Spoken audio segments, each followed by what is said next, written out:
ابھی جیسے کہ بات ہو رہی تھی پاکستان کے جو بیسک ایشوز ہیں ان میں سے ایک کرپشن ہے، سیکنڈ دہشت گردی اور تھرڈ انرجی کرائسس. تو ان کا کوئی حل نہیں ہے میر صاحب؟ دیکھیں انرجی کی جب بات ہوتی ہے تو ہمارے پاس پانی کی کوئی کمی نہیں ہے. اگر بجلی پیدا کرنا چاہے، مشرف نے ایک پورا پلان بنایا ہوا تھا اس کے لیے، اس پہ کام کیوں نہیں ہو رہا؟ یہ رینٹل پاور ہاؤس کے محتاج ہم کیوں ہو گئے جو کہ اتنی مہنگی بجلی ہمیں دے رہی ہے؟ اور سیکنڈ بات یہ دہشت گردی، یہ بہت بڑا ایشو ہے، اور جس کی وجہ سے ہمارے انویسٹر جتنے بھی تھے انرجی، اور انہی کی وجہ سے ہمیں چھوڑ کے جا رہے ہیں بنگلہ دیش میں، اپنا وہ پورا سیٹ اپ لگا رہے ہیں. تو یہ دیکھیں ابھی نیٹو سپلائی کھولنے کی باتیں ہو رہی، اگر یہ کھولیں گے تو پاکستان کا کیا بنے گا؟ اب کچھ آرام ریلیف ملا ہے بیچارے غریب عوام کو جو بے قصور مارے جاتے ہیں دہشت گردی میں. تو اس کے بارے میں آپ کیا کہتے ہیں؟ کیا آگے حالات کیا ہوں گے؟ بہت سی باتوں کا جواب تو آپ نے خود دے دیا ہے، لیکن بات یہ ہے کہ درست بات ہے جی، انرجی کا ہمارا پرابلم ہے. یہ حکومت 4 سال میں کچھ نہیں کر سکی. اس سے پہلے بھی انرجی کا بحران تھا، لیکن مشرف حکومت اپنی 100 برائیوں کے باوجود چاہے مسئلے کو آگے ٹالتی رہی ہو، اس نے کو انرجی کا ایسا مسئلہ پیدا نہیں ہونا دیا تھا کہ جو ایک بحران کی شکل اختیار کر دیتی. ہمیں جمہوری حکومت سے یہ توقع تھی کہ یہ ایک عقل مندی سے کام کرے گی. اس نے پہلا اسٹیپ غلط لیا، وہ رینٹل پاور کا تھا، جو نہ قوم نے ایکسیپٹ کیا، نہ اس کو کوئی فائدہ ہوا، ہمیں مہنگا بھی پڑا اور اس کا کوئی حل ہم ڈھونڈ نہیں پائے جی. اچھا، دوسری بات کرپشن ہے. کرپشن بھی گورننس کا معاملہ ہے جی. اب کرپشن ہر دور میں ہوتی ہوگی، ہر ملک میں ہوتی ہے، دنیا کے ہر نظام میں ہوتی ہے. چین میں بہت سی مثالیں آ رہی ہیں کرپشن کی، امریکہ میں بے شمار مثالیں ہیں کرپشن کی، لیکن ہمارے ہاں تو کرپشن اس لیول پر ہوتی ہے، اس سطح پر ہوتی ہے جس پہ ایک کلائنٹیل، ایک پیٹرنیج جسے کہتے ہیں نا جی، کہ آپ بھی لوٹو دوسروں کو بھی لٹاؤ. ہمارے لوگ سیاستدانوں کا کیا ہوتا ہے کہ اپنے ووٹرز کو، اپنے سپورٹرز کو فائدہ بھی پہنچاؤ، خود بھی کھاؤ، ان کو بھی کھلاؤ. بیوروکریسی بھی اس میں مل جاتی ہے، اور یہ کرپشن اتنے بڑے پیمانے پر ہوتی ہے کہ اگر اس کو روک دیا جائے تو شاید ہمارا بجٹ ڈیفیسٹ وغیرہ جو ہے وہ بھی قابو میں آ جائے. اور تیسری بات جو آپ نے کہی ہے وہ دہشت گردی کی ہے. یہ ایک بڑا لمبا مسئلہ ہے، اور ہم نے چھوڑا ہے امریکہ کے ساتھ اپنے تعاون کو، تو دہشت گردی بھی ختم ہو گئی تھی ملک کے اندر، تقریباً ختم ہو گئی تھی، 95%، 93% ختم ہو گئی تھی. تو جب تک آکوپیشن آرمی موجود ہے ہماری سرحدوں پر، سرحدوں کے اس طرف کہہ لیجیے سرحدوں پر، اس وقت تک دہشت گردی کا زیرو پہ آنا مشکل ہے. لیکن اگر ہم اس میں بھی سلیقے سے کام لیں اور اپنی پالیسی کو ٹھیک بنائیں تو صورتحال کو قابو کر سکتے ہیں. جی، ایمن خان ہمارے ساتھ موجود ہیں، بہت شکریہ. کیا سوال ہے آپ کے پاس؟ سر میں یہ بات کرنا چاہتی ہوں، جو انقلاب کی بات ہو رہی ہے کہ انقلاب آئے گا، انقلاب آئے گا، وہ کیسے آئے گا؟ اب نون لیگ اور پیپلز پارٹی یہ مرج ہو رہی ہیں، اگر یہ مرج ہو جاتی ہیں تو نیکسٹ 5 ایئرس تک کوئی ترقی نہیں ہوگی. عمران خان کیسے آئے گا؟ کیسے انقلاب آئے گا؟ ہماری یوتھ کیسے آگے جائے گی؟ ہمارے پرابلمس کیسے کم ہوں گے؟ بہتری اور ترقی کب آئے گی؟ آپ نے تو اپنے آپ کو پورا ایکسپوز کر دیا کہ آپ عمران خان کے ساتھ ہو، اور آپ کا یہ خیال ہے عمران خان کی طرح بہت سے لوگوں کے یہ نورا کشتی کر رہے ہیں پیپلز پارٹی اور نواز لیگ والے، اور یہ آپس میں اندر سے ملے ہوئے ہیں اور ایک بات کر رہے ہیں. اصل میں بات یہ جی کہ آنے والے دنوں میں ہمارے بہت، دیکھیں بیداری کی تحریک جسے آپ انقلاب کہہ رہے ہو، انقلاب کی بات تو سبھی کہہ رہے ہیں، خونی انقلاب کی بات بھی ہوتی ہے، خاموش انقلاب کی بات بھی ہوتی ہے، لیکن عمران خان نے اس میں خاص طور پر بیداری کا لفظ استعمال کیا، سونامی کا لفظ استعمال کیا. ایک طوفان آئے گا، اور یہ جو سرج یعنی کہ پورے مڈل ایسٹ میں جو ایک اٹھا تھا اسپرنگ جسے کہتے ہیں، وہ ایک بیداری کی تحریک گنی جاتی تھی. ہمارے ہاں یوتھ اٹھ کھڑا ہوا ہے، بیداری اس میں ہے، اور جس طرح آپ کی باتوں سے بھی لگتا ہے اور لوگوں کی باتوں سے لگتا ہے کہ ان کا نمبر 1 جو ترجیح ہے وہ عمران خان ہے. بالکل اس میں کوئی شک کی بات نہیں، وہ دکھائی دیتا ہے. اب یہ دیکھیے ہم ایک ڈیموکریٹک ملک ہیں جی، عربوں میں تو ایک جمہوریت تھی نہیں، بادشاہتوں کو الٹانا تھا اور تختوں کو الٹانا تھا اور تاج اچھالے جانے تھے، وہ تو ہوا سب وہاں.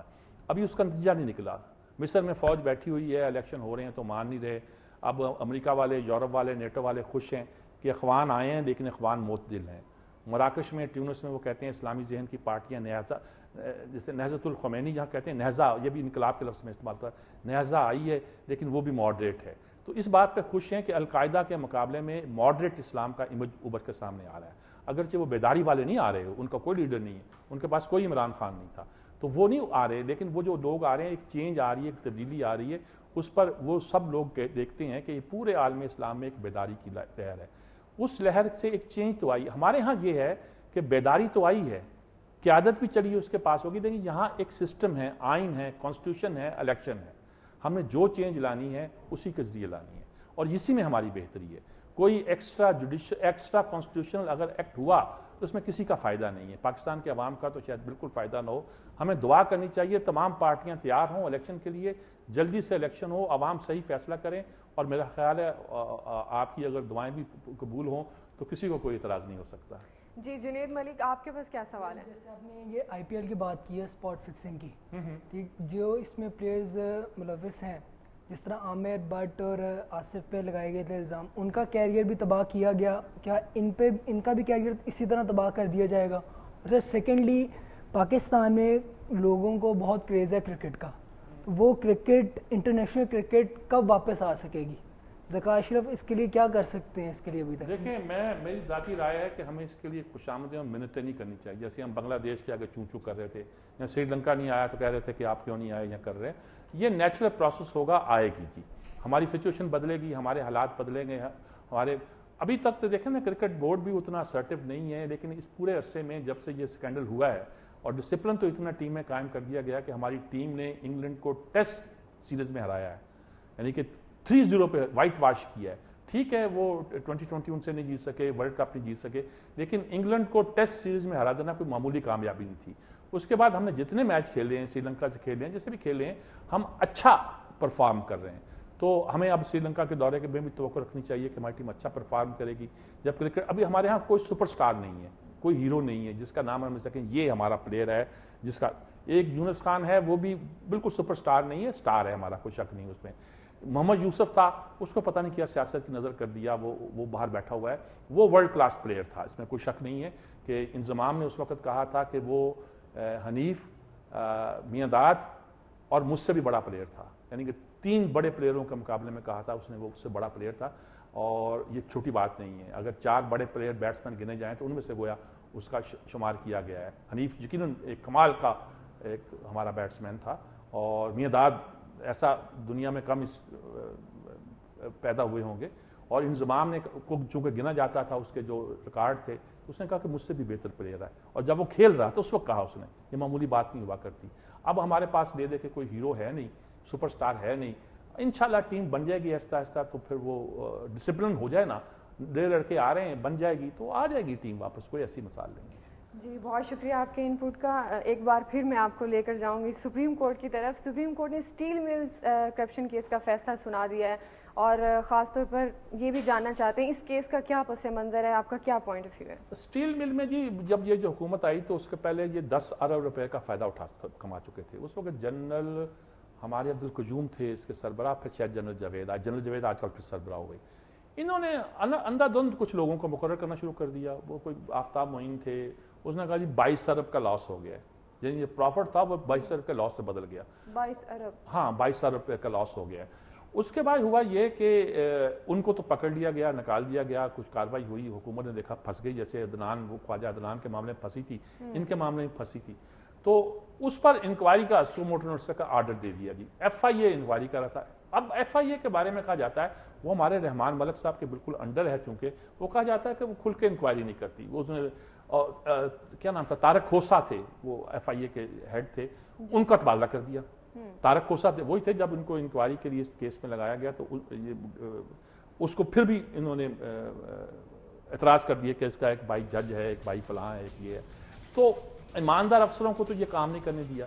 اب جو ساری رپورٹ پیش کی ہے فرینسنگ رپورٹ کے تحت, اس پہ انہوں نے بتایا ہے کہ اتنا کرپشن میں انہوں نے کمایا ہے, اتنا بیڈ مینجمنٹ کی وجہ سے ہوا ہے, اتنا لاسز ہوئے ہیں, 26 ارب کے 26 ارب کے لاسز ہیں, یہ لاسز ہوئے ہیں.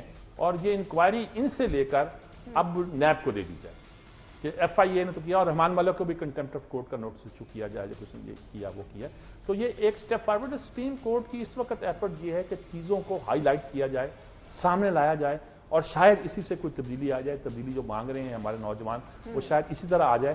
لیکن عدالتیں تو ایک سٹرکچر کے اندر کام کرتی ہیں, اصل تبدیلی تو عوام لایا کرتے ہیں, اور نظریں تو عوام پر ہی ہیں. بالکل. اب عوام کی بات کریں, نواز شریف خاصے سرگرم ہیں اور عوامی جلسے کر رہے ہیں. سندھ میں ان کے جیسے کہ آج کل بڑا آنا جانا ہے, انہوں نے کہا کہ سندھ کارڈ میں اب کریڈٹ نہیں چلے گا. اس بات کا کیا مطلب لیا جا سکتا ہے؟ انہوں نے کہا جی, ان کا سندھ کارڈ کی بات کی, انہوں نے کہا جی میرے پاس تو پاکستان کارڈ ہے, اور جہاں کا سندھ کارڈ کا تعلق یہ اب چلے گا نہیں. اس لیے چلے گا کہ اس میں آپ کریڈٹ ہی نہیں ہے, کریڈٹ نہیں ہے. خالی ہو گیا نا جی. اب سندھ بہت سندھ کر لیا, اب سندھ کے اندر بھی لوگ اٹھ کھڑے ہوئے کہ ہمارے نام پہ بیچ رہے ہو ہمیں اور ہے کچھ نہیں. چنانچہ جتنے بھی وہاں کے قوم پرست لیڈر ہیں وہ سارے کے سارے نواز شریف کے ساتھ آ رہے ہیں, ممتاز بھٹو آ رہے ہیں, قادر مقصی بھی کچھ حمایت میں بات کر رہے ہیں, دوسرے بھی آ رہے ہیں, آ جائیں گے وہ بھی لائن لگا کر. ابھی عمران خان نے وہاں جانا ہے جی, انہوں نے بھی وہاں اپنا ڈنڈ ڈالنے کی کوشش کرنی ہے. تو یہ ایک پازیٹیو بات ہوگی. پیپلز پارٹی تو پنجاب میں ہے ہی, ایگزسٹ کرتی ہے, اب کیا رہی ہے کیا نہیں رہی ہے یہ تو الگ بات ہے. ایک پازیٹیو بات ہوگی اگر یہ پنجاب کے لیڈر کہا جاتا ہے, عمران خان اور نواز شریف دونوں پنجاب کے لیڈر ہیں, اگر پنجاب کے یہ لیڈر سندھ میں کوئی چیز کرنسی گین کر لیتے ہیں, کچھ سیٹیں لے لیتے ہیں, تو یہ پاکستان کی یکجہتی کے لیے اچھی بات ہوگی. جیسے کہ ریٹنگ آئی ہے عمران خان کی بلوچستان میں بہت اچھی ریٹنگ ہے, خیبر پختونخوا میں بہت اچھی ریٹنگ ہے جی. نواز شریف کا پہلے ہی ان علاقوں میں کچھ تھوڑا بہت اثر موجود ہے, اس کی سیٹیں بنتی ہیں. اگر یہ لوگ تمام صوبوں سے کچھ لے کے آ جاتے ہیں تو پاکستان کو ایک رکھنے کے لیے, فیڈریشن کو مضبوط کرنے کے لیے یہ ایک بہت اچھی اور پازیٹیو بات ہوگی جس کی ہمیں انتظار بھی کرنا چاہیے, داد بھی دینا چاہیے. نواز شریف خاص طور پر سندھ میں جلسے کر رہے ہیں, عمران خان شروع کرنے والے ہیں, وہ کب کریں گے ہمیں اس کا انتظار ہے, لیکن اس کے اثرات پورے ملک کی سیاست پر پازیٹیو پڑ رہے ہیں. اچھا میرے صاحب, وقت جو ہے وہ ہمارے پاس کم ہے, لیکن ایک ای میل ہم ضرور شامل کریں گے. طارق علی کی یہ ای میل ہے لاہور سے, یہ کہہ رہے ہیں کہ سونے اور تیل کی قیمتیں عالمی مارکیٹ میں جو ہیں وہ کم ہو رہی ہیں, کیا سمجھتے ہیں آپ کہ یہ ہماری معیشت بہتر ہوگی, کس طرف اشارہ ہے یہ؟ دیکھیں جی, ان کی قیمتیں کم ہو رہی ہیں, کم ہونے کا اندازہ یہ ہے کہ $92 بیرل پہ آ گیا تیل لندن میں. سونے کی قیمتیں اس لیے کم ہو رہی ہیں کہ اب لوگوں کو یورپ کی جو مارکیٹ ہے اس میں بھی ایک کرائسس پیدا ہو گیا ہوا ہے جی, اور اس کا رزلٹ یہ ہے کہ پاکستان میں سونا کچھ سے $700 تولہ کم ہوگی قیمت اس کی. پتہ نہیں آپ کے زیورات کا کیا بنے گا جو آپ لوگوں کے پاس ہوتے ہیں, لیکن یہ ساری اس بات کی علامت ہے کہ انٹرنیشنل مارکیٹ جو ہے وہ ذرا پیچھے کی طرف ہے. ریسیشن تو نہیں کہوں گا میں, لیکن بہرحال وہ ایک مندی کی طرف رجحان ہے. اور اس وقت وہ یہ لوگ بھی کہتے ہیں ہمیں بہت چیزوں کو پھر اس کو ری انٹرپریٹ کرنا چاہیے. تیل کی قیمت ہم نے کہاں چڑھا رکھی ہے جی کہ عالمی منڈی میں بہت زیادہ ہو گئی, ہر بار بڑھا دیتے ہیں, وہاں تو کم ہو رہی ہے, کم ہو رہی ہے بالکل. اور سونا جو ہے کب کہتے تھے چین خرید رہا ہے اس لیے مہنگا ہو رہا ہے, تو چین کو تو شاید اب ضرورت نہیں رہی اتنے سونے خریدنے کی. تو میرا خیال میں یہ ساری صورتحال ایسی ہے جو عالمی معیشت کی کمزوری اور مندی کا ظاہر کرتی ہے. وقت تو ہے نہیں ورنہ میں تفصیل کے ساتھ اس پہ کچھ گفتگو کرتا ہوں. بہت شکریہ میر صاحب آپ کا, اور بہت شکریہ آپ کا آپ کے ان پٹ کا. اس کے ساتھ ہی ناظرین آج کے پروگرام کا وقت ختم ہو جاتا ہے, لیکن آپ کے فیڈ بیک کا ہمیں انتظار رہے گا. آپ بھی ان اسٹوڈنٹس کی طرح, یوتھ کی طرح ہمارے اس پروگرام میں شامل ہو سکتے ہیں. جو سوال کرنا چاہیں آپ کر سکتے ہیں ای میل کے ذریعے, اور اس پروگرام میں آپ مزید کیا چاہتے ہیں اس کے فیڈ بیک کا بھی انتظار رہے گا. انشاءاللہ اگلے ہفتے آپ سے دوبارہ ملاقات ہوگی. اپنا خیال رکھیے گا. اللہ حافظ.